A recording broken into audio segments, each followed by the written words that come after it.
Olá, queridos amigos, aqui é a Sandra Amaral, fisioterapeuta, e o título do vídeo de hoje é Quanto custa uma dor que não sara? Bem, se formos pensar numa dor que acometeu o indivíduo de uma primeira vez e logo passou, então nós estaríamos falando de uma dor aguda, que ela se estabelece em geral abaixo de 6 semanas, ali 1 mês e meio, e essa dor já foi embora. Nós estamos falando de uma dor aguda. Uma dor subaguda é quando este indivíduo tem os sintomas de 6 a 12 semanas, ou seja, de 1 mês e meio a 3 meses, aquela dor vai, volta e depois melhora. Então é uma dor subaguda. Agora, uma dor crônica é aquela que já está instalada acima de 12 semanas, ou seja, acima de 3 meses. Então, quando a gente vê uma dor com essa característica, a gente já sabe que esta dor se cronificou. Bem, e qual é o problema de uma dor que se cronifica?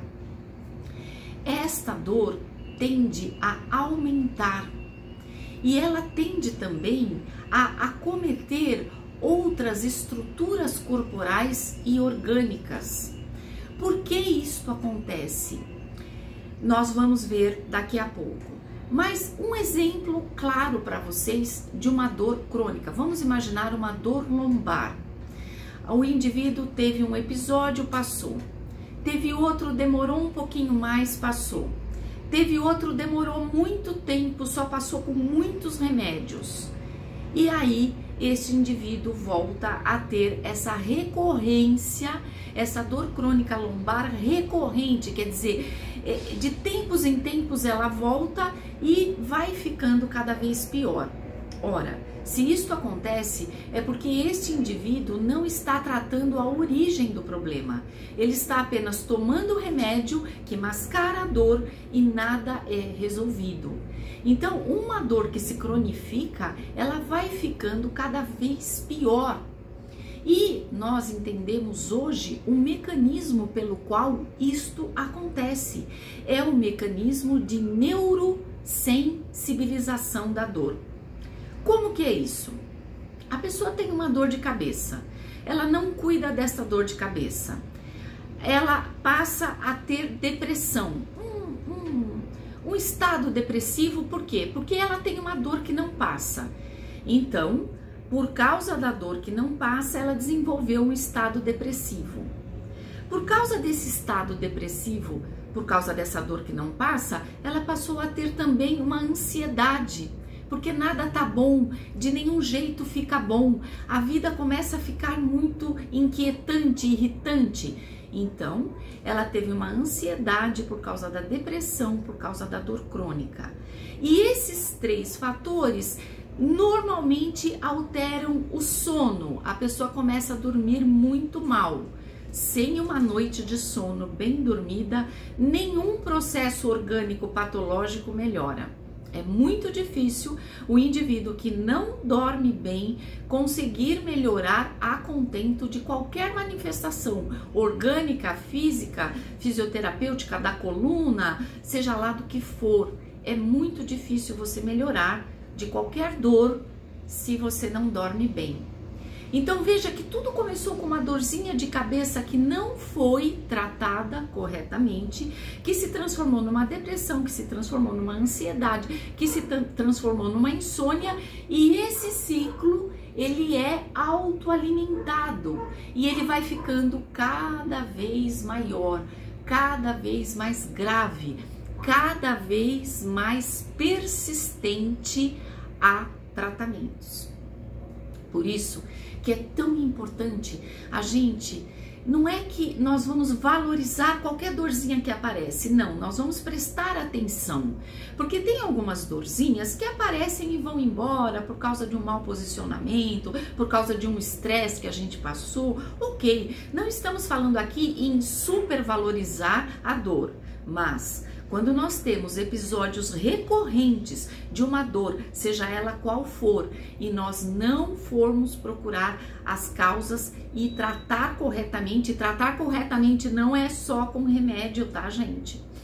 Se a gente não for tratar corretamente, descobrindo o porquê daquela dor, a tendência dela se cronificar e ficar cada vez mais resistente a qualquer tipo de intervenção é maior. Essa possibilidade aumenta a cada dia por causa desse mecanismo de neurosensibilização.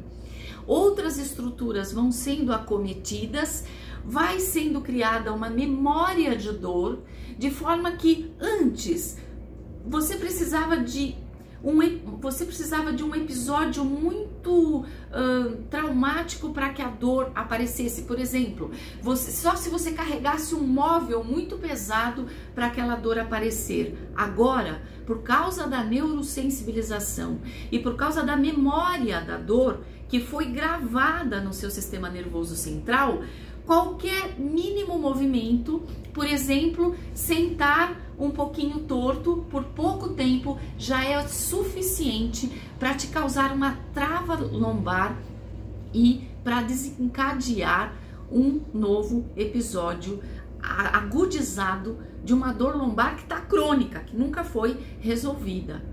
Gente, o que costuma resolver dores musculares, esqueléticas, corporais é um trabalho físico bem realizado, um trabalho fisioterapêutico, porque é um trabalho físico que tem a intenção de ser terapêutico, de devolver o indivíduo para sua normalidade. E aí ele passa a desenvolver a atividade da escolha dele, porque ele está reabilitado. Agora, um erro muito comum que a gente vê com muita frequência no consultório é aquele paciente que ele é paciente, ele não é aluno, e ele é indicado, ele é orientado a procurar uma atividade física em grupo. Uma musculação, um pilates que seja, qualquer coisa em grupo, ora. Mas naquele momento ele não é um aluno, porque ele está com dor, ele está travado, ele está tomando remédios. Ele não é um aluno, ele é o quê? Ele é um paciente. Paciente não deveria ser orientado a fazer atividades de um aluno. Então, o aluno é aquela pessoa que quer ganhar uma performance física, que quer se marombar, que quer emagrecer, que quer ficar sarado ou sarada. Tá ótimo, isso é muito bom, é muito desejável. Mas se você está com dor, fazendo atividade e precisando tomar remédio para poder fazer a sua atividade, então você não é um aluno, você é um paciente e você deveria estar dentro de um consultório de fisioterapia sendo tratado individualmente pelo seu fisioterapeuta.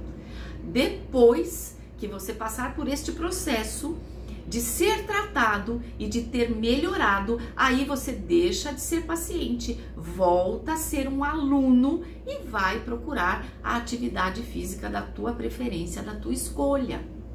Percebe? A importância de nós valorizarmos o que deve ser valorizado no nosso corpo. Uma dor que não sara deve ser valorizada. E qual é o custo disso? O custo disso, o custo de você não procurar um tratamento e ficar com essa dor cronificada ao longo dos anos é altíssimo, é altíssimo. Muitas vezes o indivíduo entra para a questão dos benefícios sociais, ele precisa então, entrando no rol daqueles que precisam dos benefícios sociais, ele vai ter o seu salário reduzido. Ele vai ter o seu salário reduzido, mas as suas despesas continuam iguais e continuam até aumentadas, porque ele precisa agora fazer tratamentos, tomar remédios para aquela dor.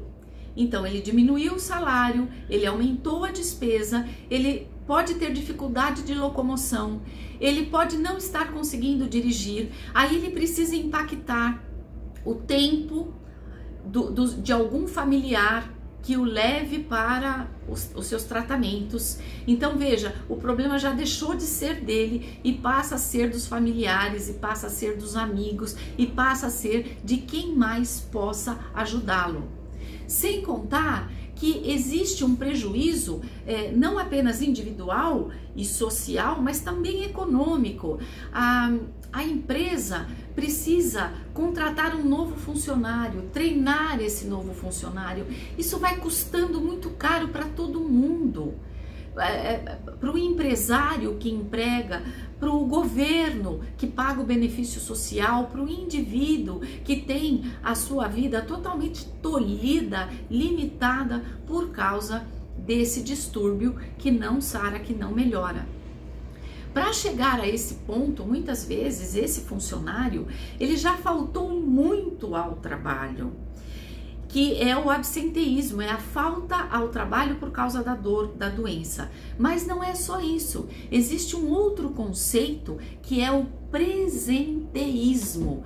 Quer dizer, o indivíduo vai trabalhar, mas ele vai trabalhar cheio de dor, cheio de limitação, ele não tem o mesmo rendimento, ele não tem a mesma alegria, ele não tem a mesma interação com os seus colegas. E aí, se ele for um chefe, ele começa a ficar muito irritado com todo mundo. Se ele for um funcionário, ele vai diminuir a sua produtividade, o seu rendimento, pode estar sujeito a mais acidentes de trabalho, porque uma dor física, ela ocupa toda a sua atenção, e toda a atenção que deveria ser desviada ao trabalho, ela é reduzida, e esse indivíduo pode estar mais suscetível a acidentes de trabalho.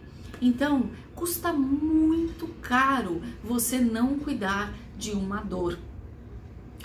Para a gente pensar um pouco em como nós poderíamos prevenir dores lombar, eu vou falar da dor lombar, mas poderia ser qualquer outra dor. Então, assim, se a gente se alimentar bem, o nosso organismo funciona bem, e o nosso organismo, o rim, fígado, todo mundo funcionando bem, o nosso metabolismo melhora, e qualquer probleminha que aparece no nosso corpo, o nosso organismo, ele tem condição de lidar com aquilo mais rapidamente, porque ele tem energia por causa de uma boa alimentação. Gente, boa alimentação é tirar refrigerante, é tirar o excesso de farinha branca, é tirar esses industrializados, é tirar essas coisas que vêm com gordura hidrogenada, que só inflama o nosso corpo e incha a nossa barriga. Aí a pessoa fica fazendo regime, mas dá-lhe Coca-Cola, dá-lhe farinha branca, dá-lhe temperinho, caldo quinoa, que inflama o nosso sistema digestivo, que incha, faz um edema abdominal, incha a nossa barriga, sabe? É um sacrifício enorme de um lado e uma irresponsabilidade enorme também do outro. Então, nos alimentarmos bem, fazer atividade física, manter o teu corpo forte, alongado, flexível, tomar sol, passear. A gente perde muito tempo com os dispositivos móveis, muitas vezes vendo a alegria do outro, a vida do outro, esquecendo da tua alegria e da tua própria vida. Você não fumar, o tabagismo, ele é um fator de risco para dor lombar, sabiam disso? Então, assim, procurar tratamentos, acupuntura, alguma coisa que te ajude a parar de fumar, né? Cuidar da tua cabeça, cuidar do teu corpo, ser feliz. A gente conversou aqui que se a gente tiver um amigo feliz, aumenta em 15% a chance da gente ser feliz. Se a gente tiver 2, aumenta em 30%. Então vamos cuidar também das nossas amizades, porque isso é salutar para a nossa vida. Bem, era isso que eu tinha para dizer para vocês hoje. E se você é um profissional da saúde que lida com o corpo, adquira o meu curso Acessório Roller. Saiba e para que utilizá-lo com seu paciente, aluno, cliente, para ter a sua prática profissional turbinada, melhorada e ainda assim ajudando quem te procura e quem confia no seu trabalho. Muito obrigada pela sua atenção e até o nosso próximo vídeo.